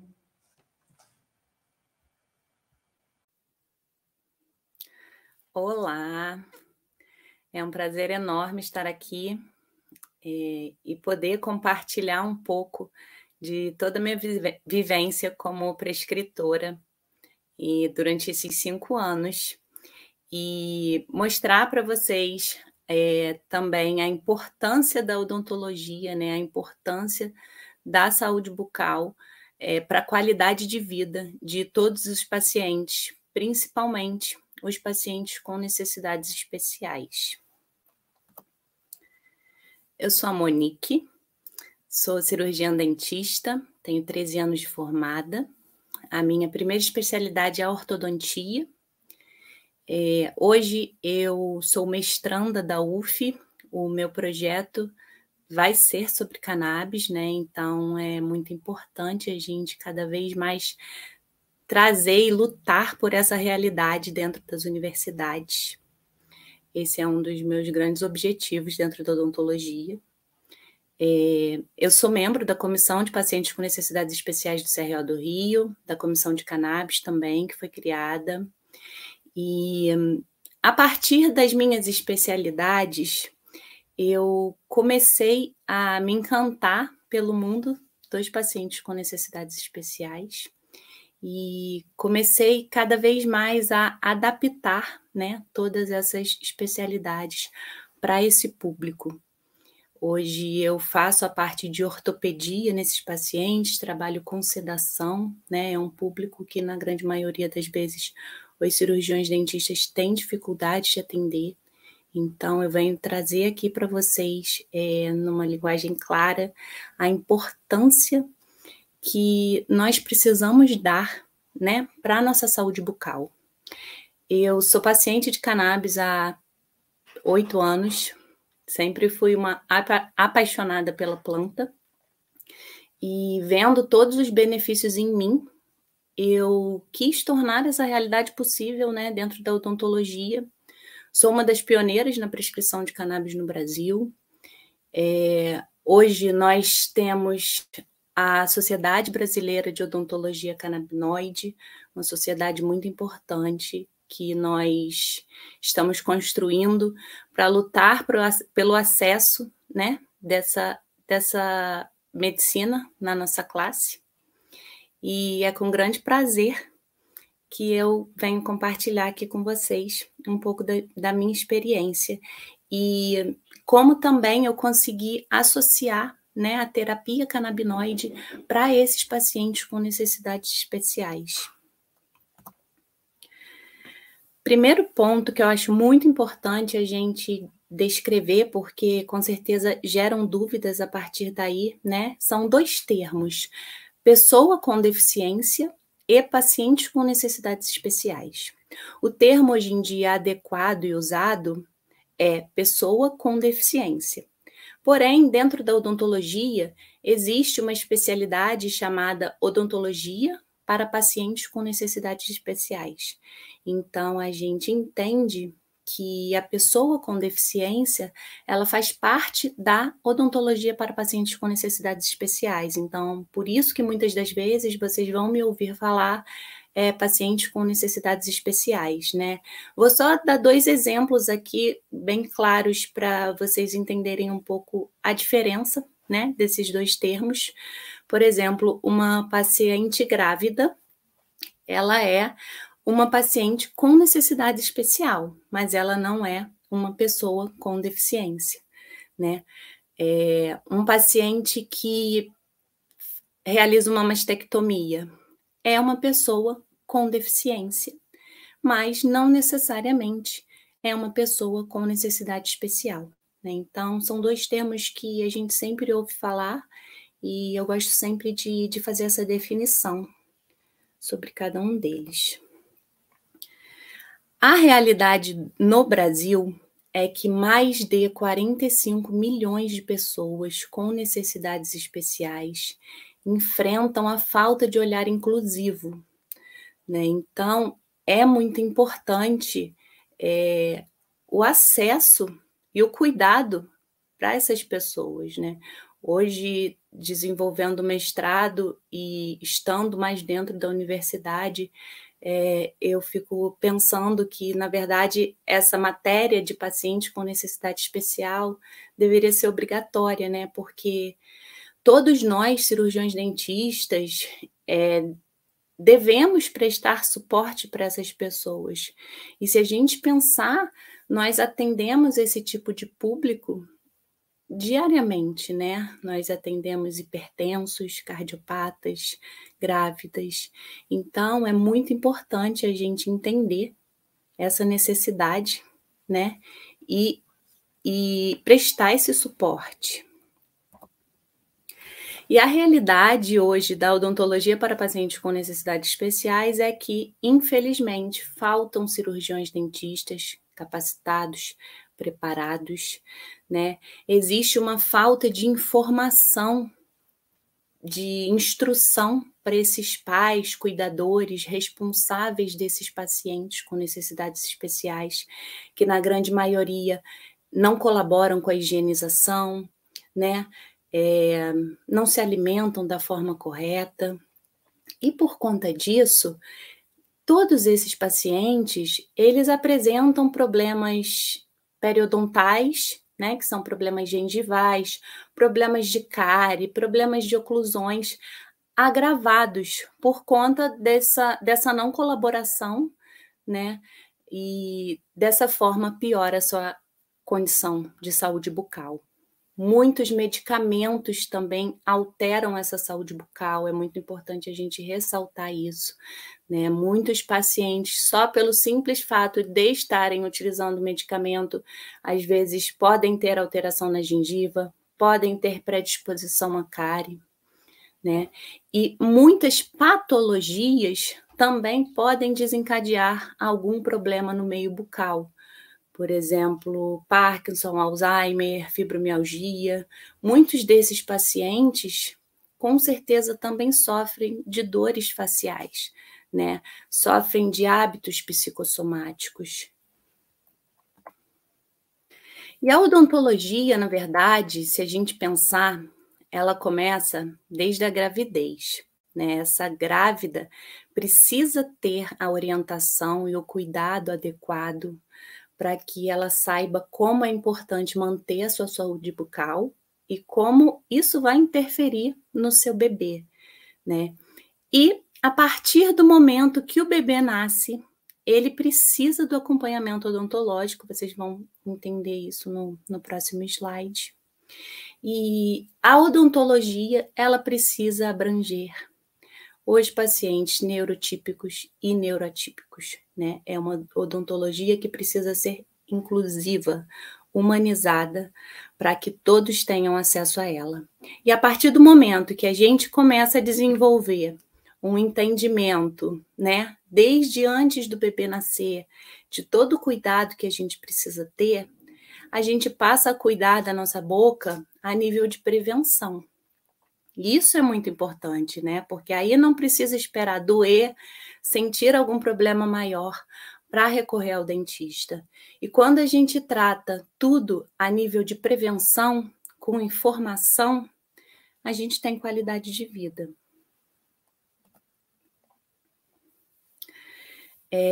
Trouxe 2 exemplos aqui da odontologia que precisa acontecer desde o nascimento do bebê. A anquiloglossia é uma alteração congênita, que é o excesso do freio lingual, impedindo que o bebê faça a pega no peito da mãe.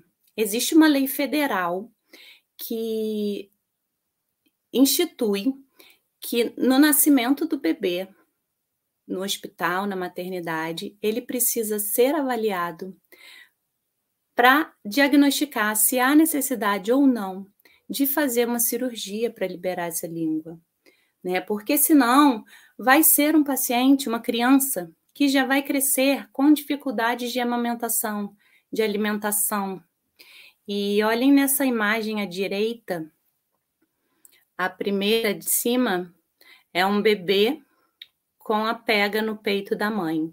Então, a gente observa que o céu da boca, as questões de osso estão da forma correta, a língua, ela está posicionada de forma correta, o espaço orofaríngeo também está liberado, né? Então, é muito importante a amamentação do bebê para o desenvolvimento de todas as musculaturas da face, para o desenvolvimento da respiração, da deglutição, da mastigação, de diversos fatores.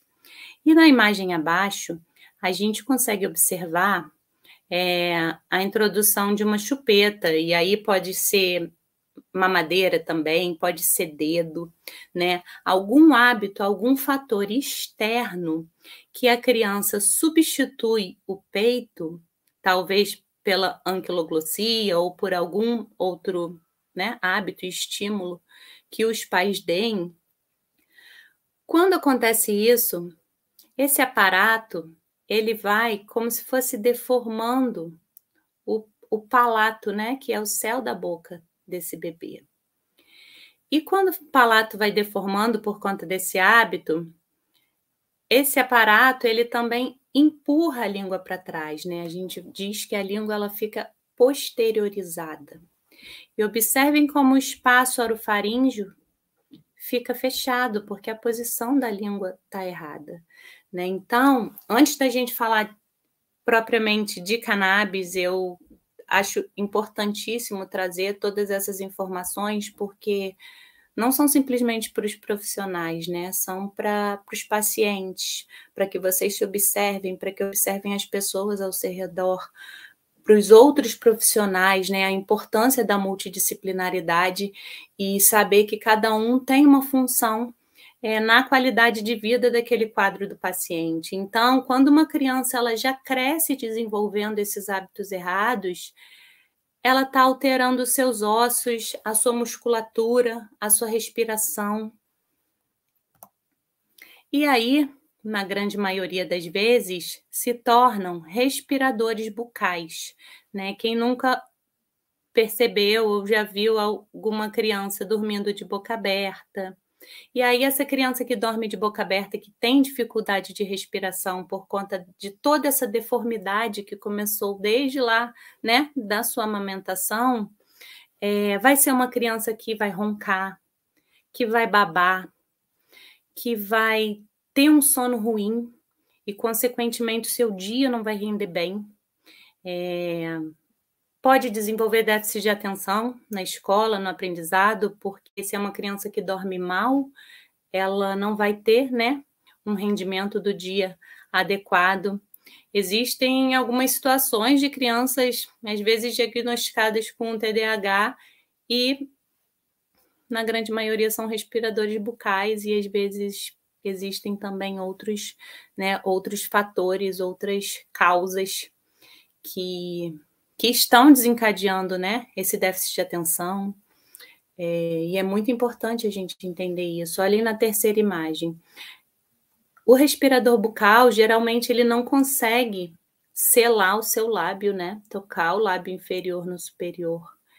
E, na grande maioria, são crianças que, desde a infância, desenvolvem olheiras, deformidades faciais, né? Porque toda essa musculatura aqui, ela não está no desenvolvimento correto.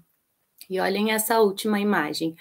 Os respiradores bucais, geralmente, quando eles querem fechar o lábio, né, que deveria ser um selamento labial normal, tranquilo, sem esforço, eles precisam fazer esforço.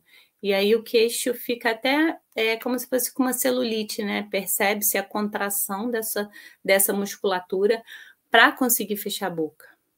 Né? Então, todos esses pacientes que crescem com esse desenvolvimento de forma inadequada, eles vão se adaptando, né? Vão desenvolvendo adaptações patológicas, tanto posturais quanto morfológicas. A cada 4 crianças, 3 apresentam sinais de maloclusões e desenvolvimento facial incorreto. A maloclusão é a mordida errada, né? E essa mordida errada, ela pode ser desencadeada por diversos fatores, por hábitos, por seletividade alimentar, né? E muitas das vezes a seletividade alimentar está relacionada à maloclusão. E na grande maioria das vezes, não acontece o diagnóstico dessas crianças de forma precoce, no tempo certo. Né? Muitas das vezes, o tratamento acontece quando a criança já cresceu, já desenvolveu grande parte da sua estrutura óssea, e é muito importante esse perceber dos pais, né? Se a criança é respiradora bucal, se ela tem alguma dificuldade em fechar a boca, em mastigar, para que isso seja corrigido e diagnosticado o quanto antes, para que não cresça um adulto com problemas ósseos, que a gente vai entender também mais à frente. Olhem só a relação da oclusão, né, que é o encaixe dos dentes, com a postura. Nessa primeira imagem, a gente vê uma oclusão correta, que a gente fala que é a classe 1. E essa oclusão correta, ela proporciona também uma postura adequada. A classe 2 são aqueles pacientes que têm ou a maxila projetada para frente ou a mandíbula para trás. Né? Então, são pacientes que, observem aqui, vão alterar a sua postura, né? São pacientes que vão projetar sua cabeça para frente. E essa relação, ela tem a ver até com o pisar dos pés no chão. Então, a partir do momento que uma criança cresce com o seu desenvolvimento crâniofacial inadequado, isso vai refletir em todos os aspectos da vida desse indivíduo. E na imagem abaixo, na última, um paciente classe 3, que ou é um paciente que tem um excesso de crescimento de mandíbula ou uma deficiência e um atraso de maxila. Então, isso também vai influenciar na postura desse indivíduo. E, além de tudo, a gente sabe, né, que a odontologia ela está completamente ligada com o emocional do paciente, né, com o físico do paciente. Então, muitas das vezes, os pacientes que têm uma deformação óssea muito acentuada, eles têm uma baixa autoestima, eles são pacientes que tendem a desenvolver depressão, né? Então, é muito importante a gente interligar tudo isso e entender que dentista não cuida só de dente, né? Não existe uma boca sem corpo e um corpo sem boca. Então, mais uma vez, né, a importância da união dos profissionais para que a gente possa juntos, de fato, proporcionar a qualidade de vida que os nossos pacientes precisam. Então, eu falo isso porque, às vezes, outras áreas, né, não têm essa percepção da importância da odontologia e, às vezes, não sabe nem indicar. Então, eu quis trazer todas essas informações, tanto para os profissionais quanto para os pacientes, para que vocês comecem a se perceber, comecem a observar como que é a sua postura, comecem a observar como que é esse encaixe dos seus dentes, qual a alteração que tem, o que você sente, né? Isso vai ser muito importante. Esse artigo eu gosto bastante, que ele diz exatamente isso. A disfunção oral como a causa da má oclusão, né? Então, quando um paciente, às vezes ele não tem nem dente ainda, mas ele já cresce desenvolvendo algum hábito errado, quando os seus dentes nascerem, essa má oclusão já vai estar instalada. Então, por isso que é muito importante esse tratamento, o mais precoce possível, né, para que não desenvolva outras patologias que possam se tornar crônicas. E aí,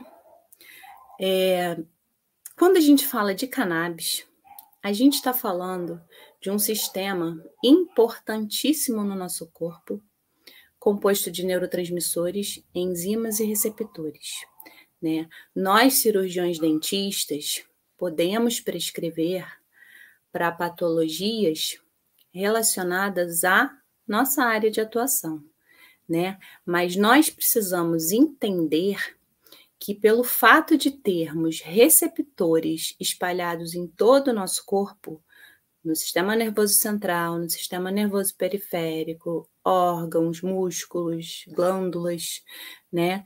Quando a gente utiliza um medicamento à base de cannabis dentro da odontologia, a gente vai ter benefícios secundários também em outras áreas, justamente porque os receptores estão espalhados pelo corpo inteiro. Então, quando a gente utiliza um medicamento à base de cannabis, todos esses receptores vão ser beneficiados, né?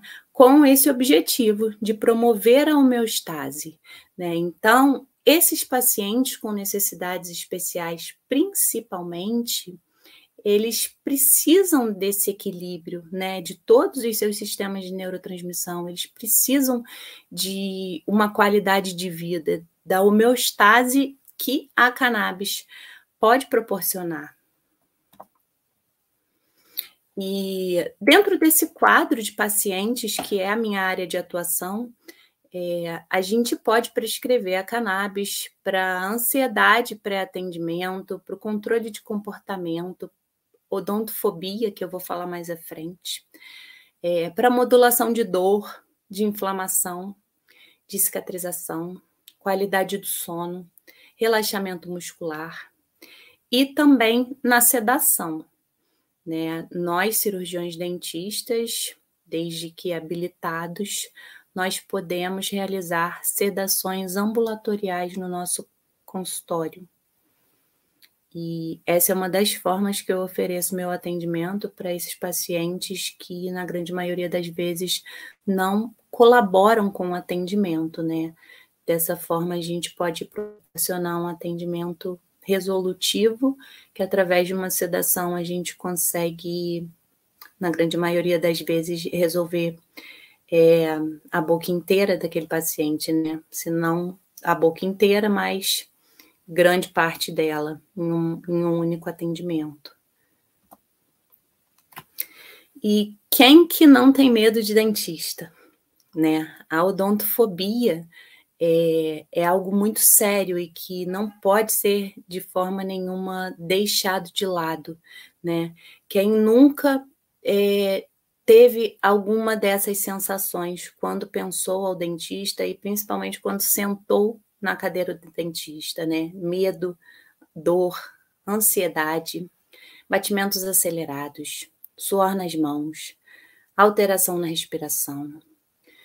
Então, a odontofobia é algo muito sério e que precisa, de fato, ser tratada, né? Muitos pacientes, por exemplo, cardiopatas ou hipertensos, que sofrem já dessas patologias, só o fato de sentarem na cadeira do dentista pode acarretar uma piora nesse quadro, né? Então, esse controle de atendimento, esse controle de ansiedade pré-atendimento, ele é importantíssimo para o decorrer do tratamento e importantíssimo também para manter esse paciente num quadro estável e que ele não tenha nenhuma alteração, né? De frequência cardíaca, de respiração, enfim. E segundo um grande autor, Malamed, num livro de sedação e odontologia, ele apresenta um capítulo só falando da ansiedade odontológica e da fobia, do medo do dentista.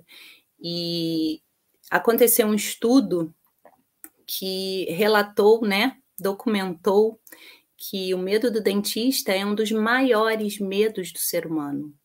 Só não ganha do medo de falar em público, mas muitas das vezes ganha inclusive do medo de altura, do medo de rato, do medo de voar, né? Então é algo muito sério e é algo que a cannabis pode ajudar muito, tanto os pacientes com necessidades especiais, quanto os pacientes que não têm nenhuma necessidade, né? A gente sabe que o dentista, o fato de ir ao dentista não é agradável. Então, por isso que eu também busco me trabalhar muito para que eu possa ajudar os pacientes para que, inclusive até sem uso de medicamento, possam eliminar esse trauma, essa fobia de dentista, né? Quando a gente fala de cirurgião dentista, todo mundo ou vai ter uma história trágica ou uma história que remete a algo ruim, né? É muito raro alguém que tenha uma lembrança positiva do dentista. E eu, como atendo esse público e as crianças, eu tento fazer o oposto, né?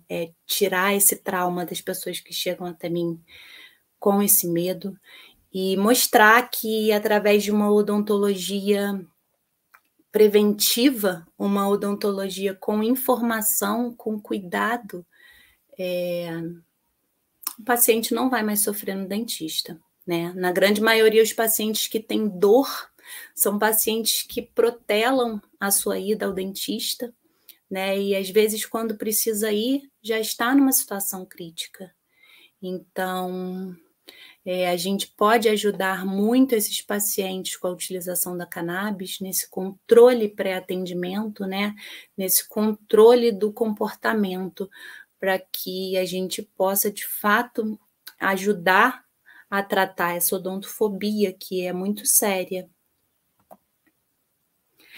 E quando a gente fala desse público, né, de pacientes com necessidades especiais, é um público que possui todas as patologias que os outros pacientes, né? Só que mais agravadas, porque são pacientes que têm dificuldade com a higiene, então vão ser pacientes que vão ter mais tendência a cárie, a acumular biofilme, a desenvolver doenças periodontais.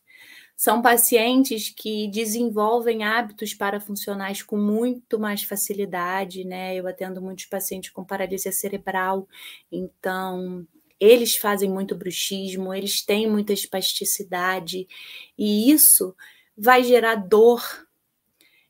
Na grande maioria, também são respiradores bucais, tem uma má oclusão, ou tem hábitos externos, né, que faz com que a mordida se altere.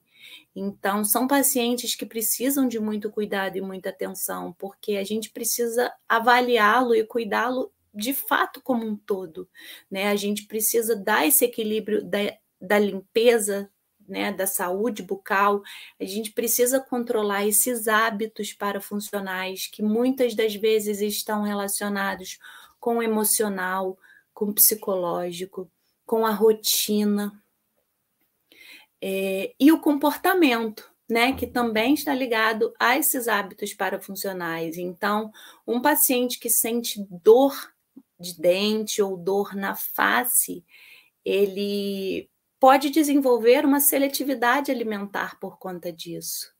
E aí, às vezes, o médico ou outro profissional não tem esse olhar, né, que às vezes seria algum problema na boca e poderia melhorar e ajudar esse quadro, né? Muitos pacientes também, quando tem dor na boca, na face ou na boca, eles têm uma alteração sensorial, e isso é muito significante, principalmente os pacientes com TEA.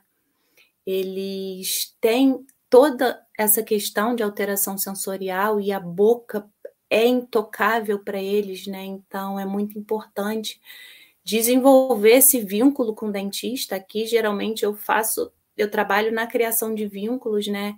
Esses pacientes, principalmente os TEA, síndrome de Down, paralisia cerebral, eu vou criando condicionamentos, vínculos, para que eles entendam que a boca não é algo intocável, né? Que tem um profissional que mexe naquela região e que é muito importante, porque principalmente os pacientes com TEA, quando sentem dor de dente e não conseguem se comunicar, expressar essa dor, eles se tornam agressivos com eles mesmos, com os próximos, e aí não vão comer bem, vão ficar com seletividade alimentar, né? Não vão dormir bem, e é muito importante ter essa visão, porque, de fato, quando a gente consegue ajudar essas pessoas, a gente consegue também ajudar a regular esse quadro, né?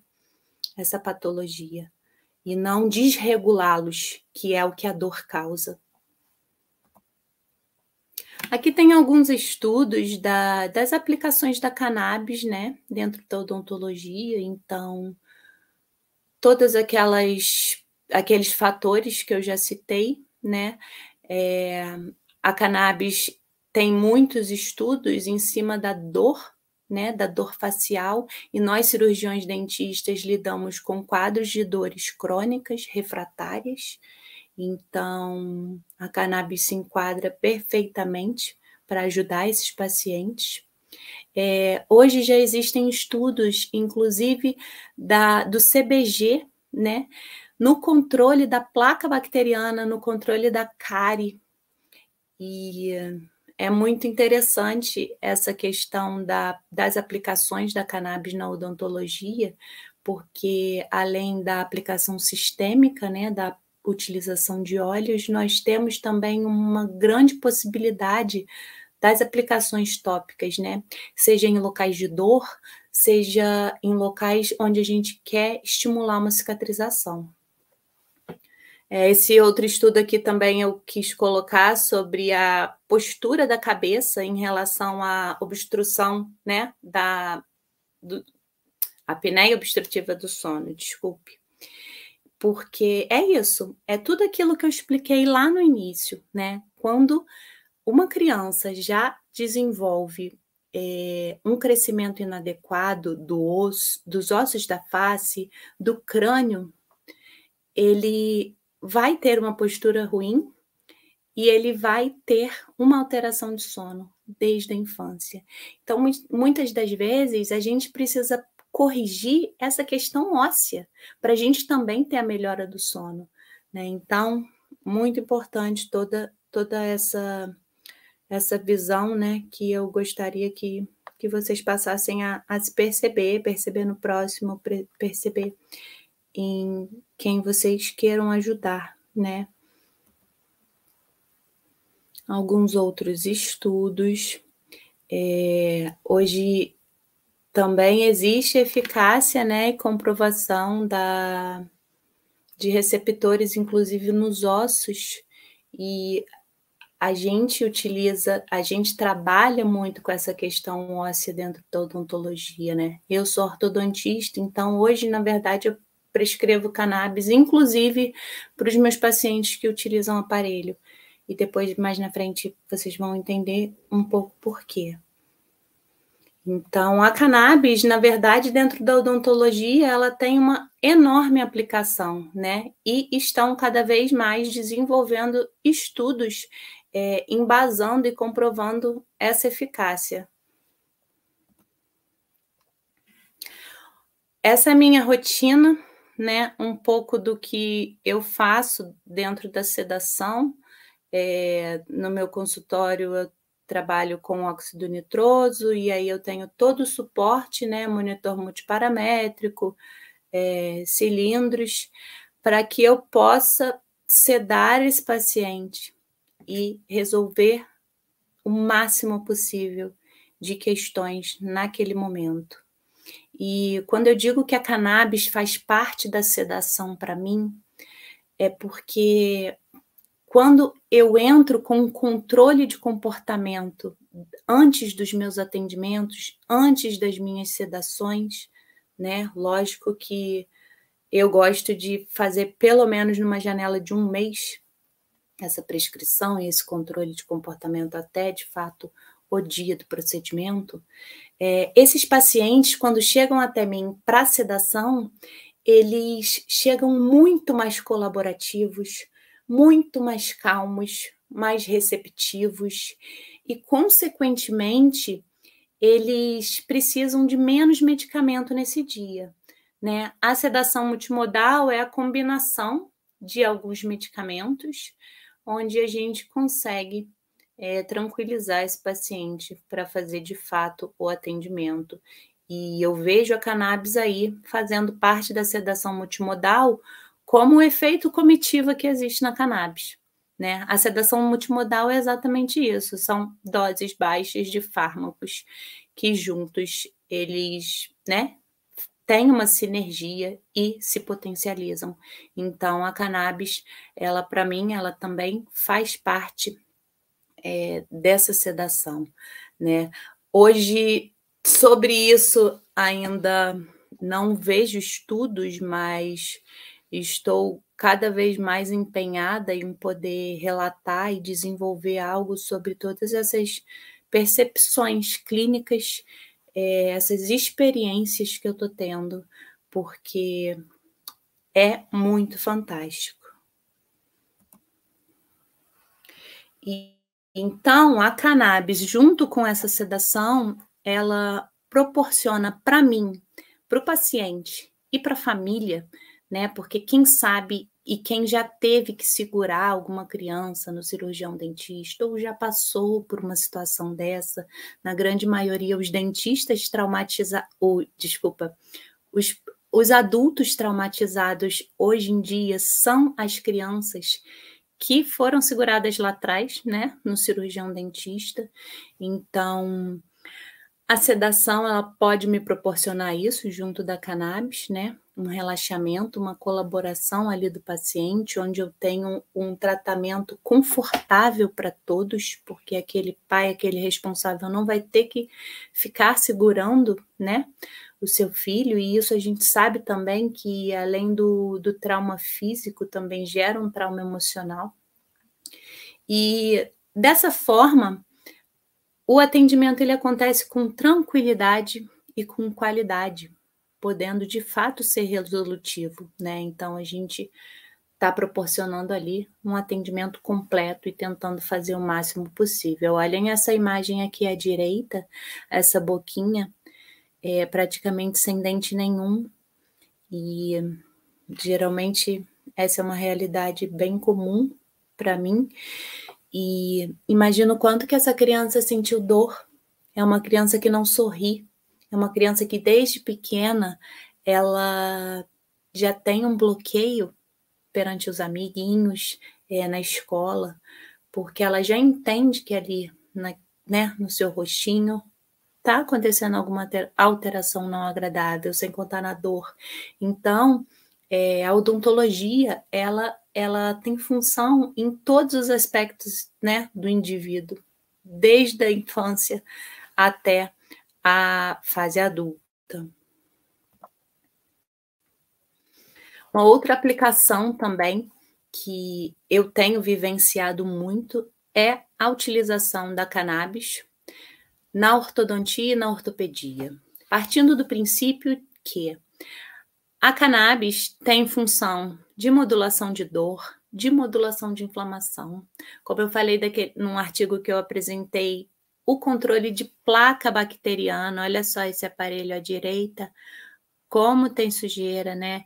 E não só falando de aparelho, num dente sem nenhum aparelho, né? Quem nunca observou no seu filho, ou no seu paciente, ou no seu colega, esse acúmulo de placa, essa gengiva inflamada, né?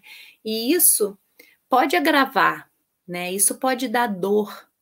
A boca é a porta de entrada para qualquer bactéria se disseminar por todo o nosso corpo. Existem diversas patologias que podem iniciar pela boca, né? Por exemplo, o caso da endocardite bacteriana. É uma bactéria que ela pode entrar pela boca e ir para o coração, né? E podendo, inclusive, levar ao óbito. Então, é muito importante a gente manter essa saúde gengival, essa saúde dos dentes. E, na grande maioria, os pais têm muita dificuldade de higienizar, né, a boca dos seus filhos. Então, existem técnicas adequadas para ajudar nessa higiene. É muito importante que todos possam procurar um profissional, né, que possam dar as orientações adequadas para que possa tratar realmente a nível de prevenção. E falando ainda em ortodontia e ortopedia, né, nós lidamos com questões ósseas. Olhem essa imagem aqui de baixo, é um aparelho para expandir o céu da boca e a gente colocou 4 mini implantes aqui. Então, são pacientes que sentem dor, são pacientes que precisam de osseointegração, de modulação de cicatrização, né?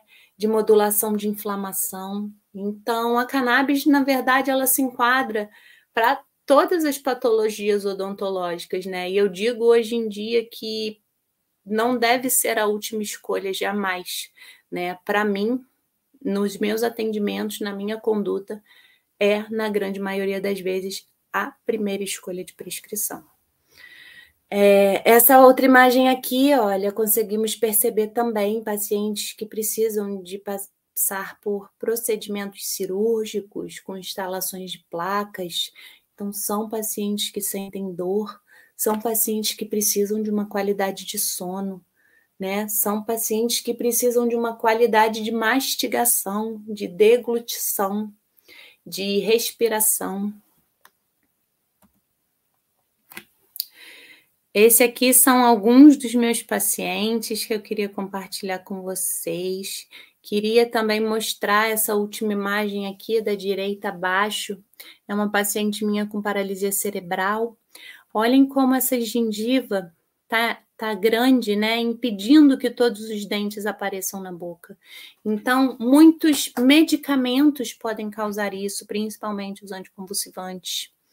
E são pacientes que sentem dor. São pacientes que muitas das vezes o médico não encaminha para o dentista. E às vezes, por até pensar que não existe uma possibilidade de tratar, né, de melhorar aquela condição bucal. E existe sim. E eu gosto muito dessa frase, e é exatamente o que eu penso e o que eu faço na minha odontologia. Estou a cada dia me desafiando com todos esses pacientes que aparecem até mim e com toda essa possibilidade que eu posso fazer, tendo uma qualidade de vida melhor, para que eles cresçam respirando melhor, se alimentando melhor, tendo menos seletividade alimentar e menos alteração sensorial nesse meio bucal, que é tão importante para todas as funções, né, que a gente precisa no dia a dia. E eu gosto muito também dessa frase que eu sempre gosto de falar nas minhas aulas, que é exatamente isso, né? A gente precisa passar o conhecimento, a informação adiante, porque quanto mais profissionais entenderem a importância desse sistema endocannabinoide, a importância da cannabis na nossa vida, na vida do nosso paciente, quanto antes esse conhecimento chegar, né, nas graduações, nas universidades, menos preconceito vai existir, né? A gente só tem preconceito e só tem medo daquilo que a gente não conhece. E a gente precisa cada vez mais entender e estudar esse tema extremamente relevante e principalmente quem atende esse público como eu sabe que na grande maioria das vezes está totalmente atrelado, né? O quanto nós podemos beneficiar e ajudar os nossos pacientes com essa medicina tão sagrada. Essa é a minha missão na odontologia, poder de fato propagar toda essa informação que eu tenho, todo o conhecimento, toda a minha experiência ao longo desses anos como prescritora e poder ajudar, né, tanto esses pacientes que na grande maioria das vezes não têm o atendimento que precisam, e ajudar também todos os profissionais que queiram entender um pouco, né, de suas aplicações, da sua utilização dentro da odontologia e como que nós podemos nos unir, né, para de fato a gente poder proporcionar essa qualidade de vida para o paciente. Algumas referências bibliográficas, me coloco à disposição de todos, tanto pacientes quanto profissionais, para que eu possa ajudar e para que possamos somar nessa causa cada vez mais e tornar essa realidade, né, cada vez mais acessível, tanto para os pacientes quanto para os profissionais prescritores, que essa informação, né, chegue ao maior número de pessoas. Muito obrigada, um beijo, um prazer enorme estar aqui e estou às ordens.